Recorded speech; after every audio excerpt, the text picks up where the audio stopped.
হুম। আচ্ছা, আজকে আমরা যেটা দেখাবো সেটা হচ্ছে ইন্টিগ্রেশনের একটা শর্টকাট, সেটা হচ্ছে ইউবি ফর্মুলা যেটা থাকে আর কি। তো ইউবি ফর্মুলা প্রয়োগ করতে গেলে আমাদের যেটা লাগে সেটা হচ্ছে লিয়াটেবল একটা টার্ম আমরা ইউজ করি। সেখানে এই এল দিয়া আমি যেটা বুঝাই সেটা হচ্ছে লগারিদমিক ফাংশন, আই দিয়ে বুঝাই ইনভার্স, এতে বুঝাই অ্যালজেব্রিক, টিতে বুঝাই ট্রাইগোনোমেট্রিক ফাংশন, আর ই দিয়ে বুঝাই হচ্ছে এক্সপোনেনশিয়াল ফাংশন। ঠিক আছে? তো এই সূত্র ব্যবহার করে আমরা যদি ইউভি করতে যাই নর্মালি ম্যাথ অনেক বড় হয়, বাট এমসিকিউতে আসলে তো শর্টকাটে করতে হবে। এই জন্য আমরা একটা শর্টকাট দেখাচ্ছি। আমরা আগে একটা ম্যাথ নেই, integration x square e to the power x dx. তো এই জায়গায় আমি অলরেডি বলে আসছি অ্যালজেব্রিক ফাংশন, তাহলে এই এক্স স্কোয়ারটা কি আমার অ্যালজেব্রিক একটা ফাংশন, আর ই টু দি পাওয়ার এক্সটা কি আমার একটা এক্সপোনেনশিয়াল ফাংশন। আমি ফার্স্টে একটা ঘর করে নিব, ঠিক আছে? ঘর করলাম, ঘর করার পর এটাকে আমি ডিফারেন্সিয়েশন করবো, একটা পার্টকে আমি ইন্টিগ্রেশন করবো। এখন প্রশ্ন হচ্ছে ডিফারেন্সিয়েশন কোনটাকে করবো? যেটা আগে আসবে সেটাকে ডিফারেন্সিয়েশন করবো। যেমন এক্স স্কোয়ারটা আগে আসছে, তাহলে আমি এক্স স্কোয়ারটাকে ডিফারেন্সিয়েট করবো এবং ইন্টিগ্রেশন করবো হচ্ছে ই টু দি পাওয়ার এক্স কে। আমি ফার্স্টে ডিফারেন্সিয়েশনটা করি, এক্স স্কোয়ারকে ডিফারেন্সিয়েট করলে আমি কি পাবো? 2x পাবো। 2x কে আবার ডিফারেন্সিয়েট করবো, 2 পাবো। 2 কে ডিফারেন্সিয়েট করবো, দেন 0 পাবো। কতক্ষণ পর্যন্ত ডিফারেন্সিয়েট করবো? যতক্ষণ না পর্যন্ত শূন্য আসতেছে। এবার আমি যদি e to the power x কে ইন্টিগ্রেশন করি আমি কি পাবো? ই টু দি পাওয়ার এক্স পাবো।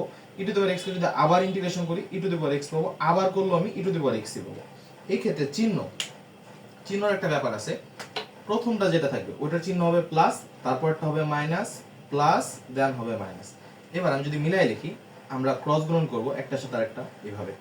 এক্স স্কোয়ার সাথে ই টু দি পাওয়ার এক্স, চিহ্ন আছে প্লাস, তাহলে x square e to the power x. তারপরটা চিহ্ন আছে মাইনাস, তাহলে minus 2x e to the power x. তারপরটা চিহ্ন আছে plus, 2 e to the power x, এবং এটাই আমাদের অ্যান্সার। আমরা এই রিলেটেড আরো যে একটা ম্যাথ দেখি, আই হোপ তোমরা এটা বুঝতে পারছো। Integration x square sine x dx.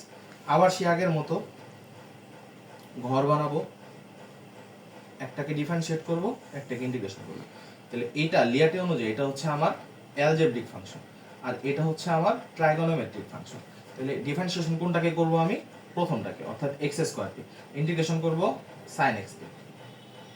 তাহলে আমি যদি এক্স স্কোয়ারকে ডিফারেন্সিয়েট করি আমি আবার পাবো 2x, 2x কে করলে পাবো 2, 2 কে করলে পাবো 0, sin x কে করলে পাবো minus cos x, minus cos x কে আমি যদি ইন্টিগ্রেশন করি তাহলে আমি পাবো হচ্ছে মাইনাস sin x, আর মাইনাস sin x কে যদি ইন্টিগ্রেশন করি আমি পাবো হচ্ছে cos x। আই হোপ আমরা এই পর্যন্ত বুঝছি। চিহ্ন নিতে হবে এবার। চিহ্ন কিভাবে নিব? সিম্পল, প্রথমটা প্লাস, মাইনাস, প্লাস, মাইনাস। এবার আর গুণ হবে এভাবে। কি হবে? খুবই সিম্পল, এক্স স্কোয়ারের সাথে cos x, তাহলে minus x square cos x, তারপরটা হবে মাইনাস, মাইনাস মাইনাস আসলে প্লাস হয়ে যাবে, 2x sin x, তারপরটা হবে প্লাস 2 cos x। এটাই হবে আমাদের आंसर। আই হোপ বুঝতে পারছো। Integration x e two the power x dx। আবার সে আগের মতো ঘর বানাবো, ডিফারেন্সিয়েশন, ইন্টিগ্রেশন। ডিফারেন্সিয়েশন কোনটাকে করব? x কে করব, আর ইন্টিগ্রেশন করব e to the power x। x কে ডিফারেন্সিয়েট করলে কত? 1, 1 কে ডিফারেন্সিয়েট করলে কত? 0। ই টু দি পাওয়ার x কে করলে e to the power x, e to the power x integration করলে e to the power x। চিহ্ন কি হবে? Plus, minus, plus. তাহলে আমরা গুণ করব কিভাবে? এটার সাথে এটা, এটার সাথে এটা, অর্থাৎ x e to the power x minus E to the power x। এটাই আমাদের आंसर। আই হোপ বুঝতে পারছো। Integration x cos x dx। ঠিক আছে? ঠিক আছে, তো আমরা এটাকেও করব কিভাবে? ফার্স্টে ঘর করে নিব, ডিফারেন্সিয়েশন, ইন্টিগ্রেশন। ডিফারেন্সিয়েশন কোনটাকে করব? ওই যে এটা অ্যালজেব্রিক ফাংশন, এটাকে করব, আর এটা হচ্ছে আমার ট্রাইগোনোমেট্রিক ফাংশন। সিরিয়াল অনুযায়ী এটাকে ডিফারেন্সিয়েট করে দেব, x, এটা হচ্ছে আমার cos x। x কে ডিফারেন্সিয়েট করলে কত হবে? 1, 1 কে ডিফারেন্সিয়েট করলে হবে 0। cos x কে আমি যদি ইন্টিগ্রেশন করি আমি কি পাবো? আমি পাবো হচ্ছে sin x। sin x কে আমি যদি ইন্টিগ্রেশন করি আমি পাবো মাইনাস cos x। সিম্পল, এটার সাথে এটা গুণ, এটার সাথে এটা গুণ, চিহ্ন হবে plus, minus, plus. x sin x minus মাইনাসে প্লাস cos x, এটাই হবে আপনার কাছে। আই হোপ বুঝতে পারছো। x ln x dx। আচ্ছা একটা ম্যাথ যদি নেই x ln x dx, আবার সে আগের মতো ভর করব, ডিফারেন্সিয়েশন ইন্টিগ্রেশন। এটা হচ্ছে আমার অ্যালজেব্রিক ফাংশন, আর এটা হচ্ছে আমার এই যে l এর লন ফাংশন, যেটা আর কি লগারিদমিক ফাংশন। তাহলে এই যে ডিফারেন্সিয়েশন কোনটাকে করব, ln x কে করব, আর ইন্টিগ্রেশন করব x কে। ln x কে আমি যদি ডিফারেন্সিয়েট করি আমি কি পাবো, আমি পাবো হচ্ছে 1/x, আর x কে ডিফারেন্সিয়েট করলে কত পাবো, x²। একটা জিনিস খেয়াল করো, আগের ম্যাথগুলোতে যেটা হইতেছিল আমি ডিফারেন্সিয়েশন করে 0 বানাই ফেলতে পারতেছিলাম।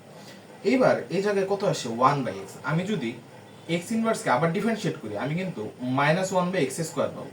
দেন আবার করলে x³ x⁴ এভাবে বাড়তে থাকবে, কিন্তু কখনোই 0 হবে না। এটা হচ্ছে একটা বিশেষ ধরনের সিচুয়েশন। তাহলে এই সিচুয়েশনের ক্ষেত্রে ম্যাথটাকে একটু ভিন্ন উপায়ে সলভ করতে হয়। কি সেই উপায়? সিম্পল, তুমি ফার্স্ট হচ্ছে এটার সাথে এটাকে গুণ দিবা, চিহ্ন আগের মতোই থাকবে প্লাস মাইনাস। আমি একটু দেখাই, ln x ইন্টু x²/2, সে x²/2টা সামনে লাগবে, দেখতে ভালো লাগবে, x²/2 into ln x, than minus দিয়া এই যে ফাংশনটা আছে এইটুককে তুমি ইন্টিগ্রেশন করবে, ইন্টিগ্রেশন 1/x ইন্টু x²/2। আমি যদি করি তাহলে কি আসে, x²/2 ln x মাইনাস, এটা যদি কাটাকাটি করতাম তাহলে এই x আর এই x থেকে এটা ভ্যানিশ হয়ে যেত, আর এই 2টা ভ্যানিশ হয়ে যেত, অর্থাৎ থাকতো কত, ইন্টিগ্রেশন x/2। তো ইন্টিগ্রেশন x/2 কে আমি কত লিখতে পারি, হাফ ইন্টিগ্রেশন x লিখতে পারি। আচ্ছা তাহলে x²/2 ln x minus half, x কে ডিফারেন্স ইন্টিগ্রেশন করলে কত হবে, x²/2। আমি যদি সুন্দর করে গুছাই লিখি তাহলে x²/2 into ln x minus x²/4 plus c দিয়ে দিব আর কি, অপশনে থাকবে। আই হোপ বুঝতে পারছো। ইন্টিগ্রেশন 1 থেকে 2। দেখো আমি যখন তোমাদেরকে পড়াইছিলাম আমি কিন্তু অলরেডি তোমাদের সাথে এটা বলছি যে পরীক্ষার হলে ln x এর ইন্টিগ্রেশন এমসিকিউ তো অনেকবার আসে, সুতরাং এটার মান মুখস্থ রাখবে। এটা চাইলে বড় করে দেখানো যাবে, ইনটু 1 দিয়া করা যাবে ইউভি ফালায়া, বাট আমরা আসলে ওই তরিকায় যাইতে ইচ্ছুক না, আমরা এই সূত্র হিসেবে এটা মাথায় রাখবো। ইন্টিগ্রেশন ln x এর জন্য সূত্র হচ্ছে x ln x minus x, x ln x minus x, এটা মুখস্থ রাখবা, x ln x minus x, তাহলে ম্যাথটা করা সহজ হবে। তো তুমি ফালাই দাও, ইন্টিগ্রেশন করলে কত হবে, x ln x minus x, আর লিমিট ছিল 1 থেকে e, মানগুলো বসিয়ে দাও, e ln e minus e, ln এর ভ্যালু তো 1, e থেকে e গেলে কত হবে, 0 হবে, এটাই অ্যান্সার। ওহো ওহো ওহো, শিট শিট শিট, তাকাও, এখানে e ln e minus e minus ln 1 minus 1, তাহলে e ln e minus e minus ln 1 minus মাইনাসের প্লাস 1, ক্যালকুলেশন করে যেটা আসে, যেমন এই ইটা চলে যাবে, মাইনাস ln 1 প্লাস 1 থাকবে, এটাই অ্যান্সার হবে। এটা